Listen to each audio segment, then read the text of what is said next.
اعوذ باللہ من الشیطان الرجیم، بسم اللہ الرحمن الرحیم۔ پردے کی اہمیت حدیث مبارکہ میں کیا ہے؟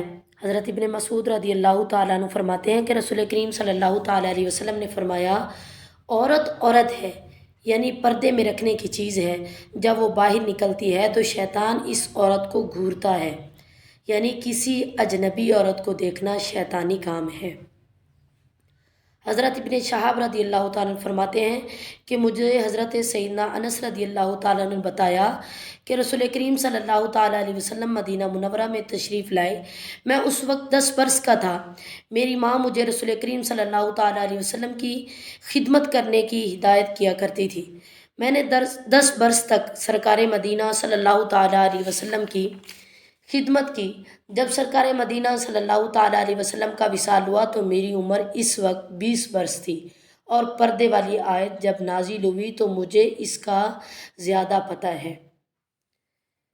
ابن شہاب کہتے ہیں کہ میں نے کہا یا انس، ہمیں بتائیے تاکہ ہمارے علم میں بھی اضافہ ہو جائے۔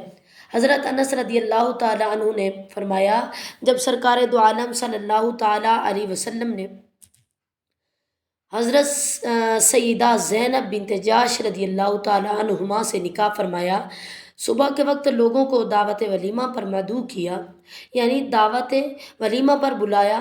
لوگ کھانے سے فارغ ہو کر چلے گئے، مگر کچھ لوگ آپ صلی اللہ تعالیٰ علیہ وسلم کے پاس بیٹھے رہے۔ پھر آپ صلی اللہ تعالیٰ علیہ وسلم اٹھے اور حجرہ عائشہ صدیقہ رضی اللہ تعالیٰ عنہ تشریف لے گئے۔ میں بھی آپ کے ہمراہ تھا، چنانچہ آپ نے پردہ کھینچا اور اس وقت آیت حجاب نازل ہوئی۔ حضور صلی اللہ تعالیٰ علیہ وسلم نے اپنے صحابہ و صحابیات کو بھی پردہ کا حکم صادر فرمایا، جبکہ امہات المؤمنین کو بھی پردہ کرنے کا حکم دیا گیا۔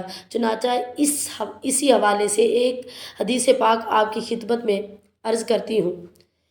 حضرت ام سلمہ رضی اللہ تعالیٰ سے روایت ہے کہ حضرت میمونہ رضی اللہ تعالیٰ عنہما حضور صلی اللہ علیہ وسلم کی خدمت میں حاضر تھیں۔